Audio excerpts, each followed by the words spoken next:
A viral clip from a cringy dating show has now amassed over 100 million views on X because of a standout performance from one online personality named Rachel Lerman. So this is from a dating show posted by David Alvarez on YouTube. He has 2.8 million subscribers, and it's titled Blind Dating a Famous Rapper. In this video, he sets up this rapper called Baby No Money with 7 options for a date, and all of them are supposed to shoot their shot with this guy. Okay. And he describes himself as, you know, really down to earth. Like, I know I'm a rapper, but I'm looking to settle down and find a wifey. I'm not that sexual of a person, despite what you may think.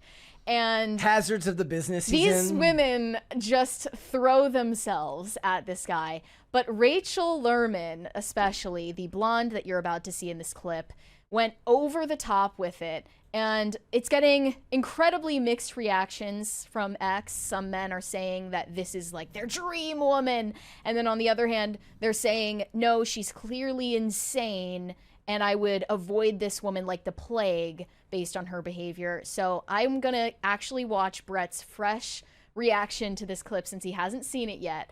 I am intensely interested in what you have to say. Didn't we do a segment a while back where they put like a Down syndrome filter? Like that when like the people were doing like fake Down syndrome? Like about the OnlyFans women? Remember what that? About it? She looks like Scarlett Johansson with that filter over her face. Oh my gosh. Okay, I'm not going to say that I agree. I didn't see it. She agrees.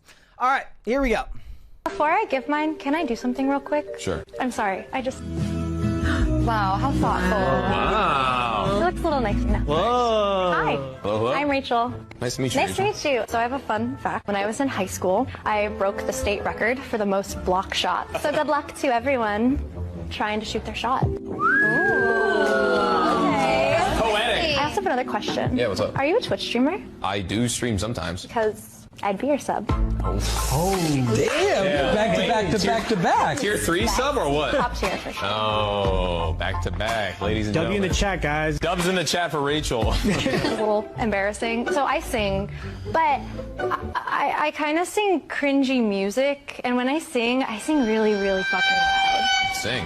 There goes the baker with his tray like always. The same old bread and rolls to sell. Every morning just the same. Since the morning that we came to this poor provincial town. Good morning, Belle. Good morning, monsieur. Where are you off to? The bookstore. I just finished the most wonderful story about a beanstalk and an ogre, and then she gets cut off, and that's, yeah.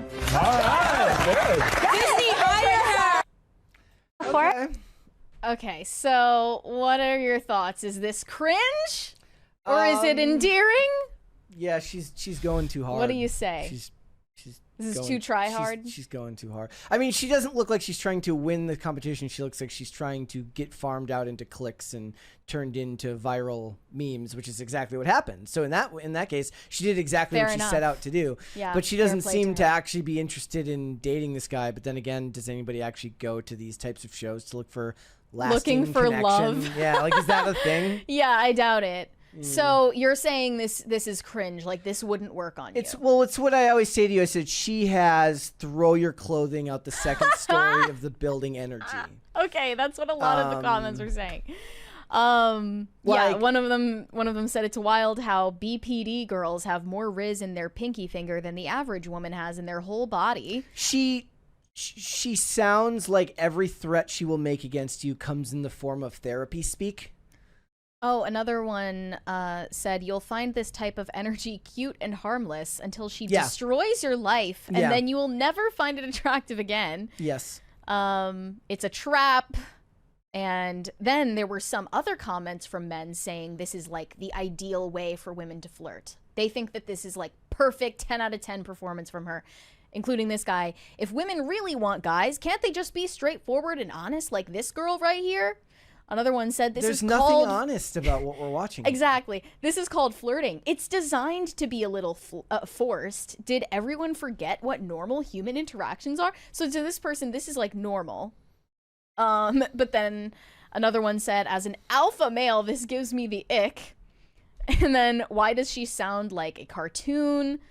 Funny how those chicks were bothered and pressed because this one was outgoing, fun, and spontaneous. It was like completely 180 takes. Stay away from her. It was either like she's all good or all bad. Do you know what the biggest red flag was? She could actually sing. Oh yeah, I mean she was good. Yeah, Yeah. she could probably do Like that voice was the acting. biggest red flag out of all of this, was that she could actually sing. She's a performer, I'm guessing, of some sort. Well, when I watched this clip, it reminded me of one thing instantly: this sexy baby bit from 30 Rock. So I just have to do a callback. So you can drop the sexy baby act and lose the pigtails. But I like my pigtails. My uncle says they're sexy. Enough with the gross jokes and that voice. I want you to talk in your real voice. This is my real voice. And the whole sexy baby thing isn't an act. I'm a very sexy baby. Okay. It reminded. Yeah. Did anybody ever see the movie? No guys in the chat will have seen this movie. A Walk to Remember with Mandy Moore and Shane West. It was a Nicholas Sparks book turned into a movie, not The Notebook. And in the movie, Mandy Moore plays a girl named Jamie, right? And she's very religious. Her father's a pastor, and she falls in love with a guy. And she talks in this like high-pitched, sweet voice, like a caricature of what you'd imagine a perfectly innocent person with no flaws would talk like. And then, except for at one point where she like gets down to earth with her dad and goes, "Dad, it's just a sweater." And to this day, I still can't believe the director did not stop and make her do another take, because she completely abandoned the voice she had been talking in the whole movie. Even when she would yell in the movie, she still had that high register to her voice.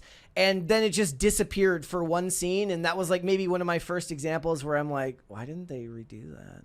That's this type of voice. Like it's put on and yeah. fake. Yeah, definitely. Like, I don't know how you can see this and not be struck by how artificial her personality is, you know? Yeah.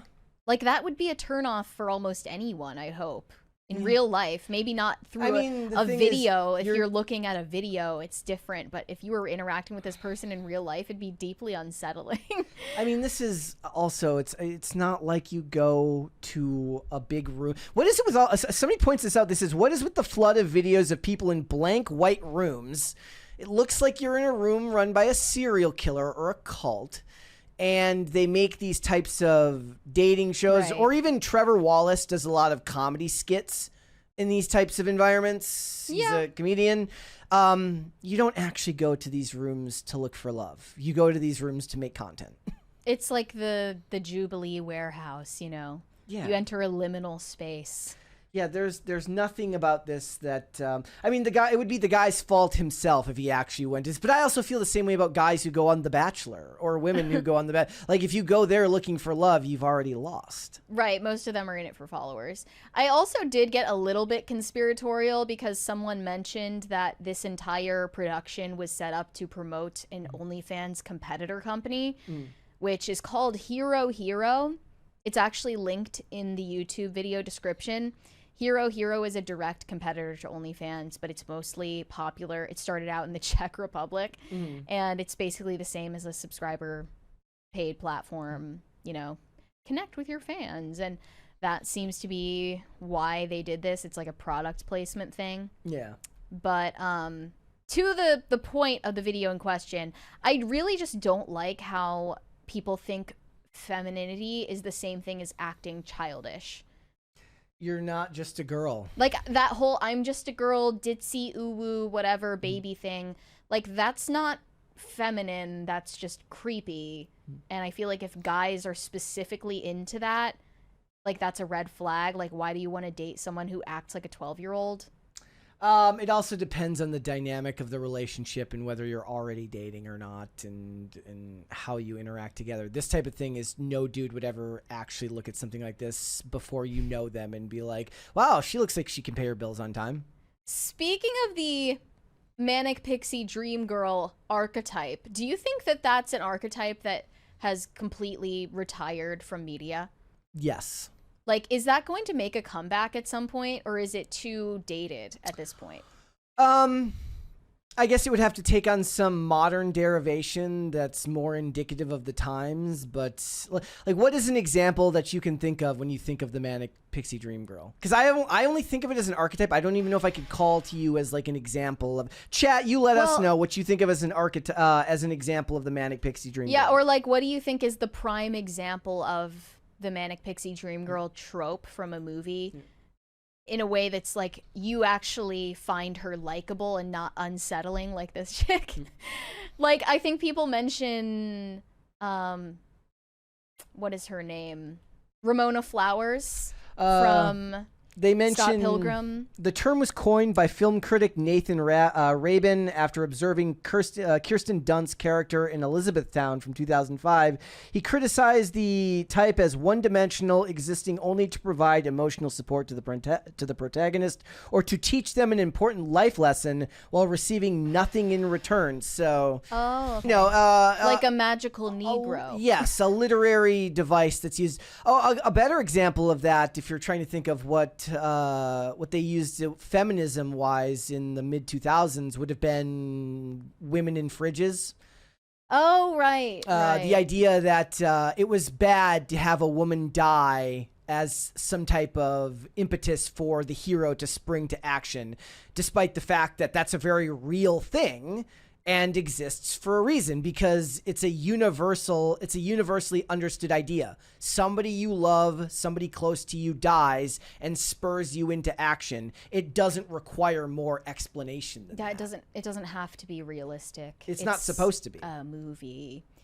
But yeah, it's interesting that someone would like watch a movie with that trope in it and just completely build their personality off of it. Like, it's just really inauthentic. And I think that would come off if someone in real life were interacting with you that way. Maybe through a viral clip, people think it's endearing, but I can't even... Again, this is a product of looking to go viral online. You're thinking in terms of 1-minute clips that can be cut together to make you look a certain way to boost your public profile. It's just like this skipping and hopping around with your...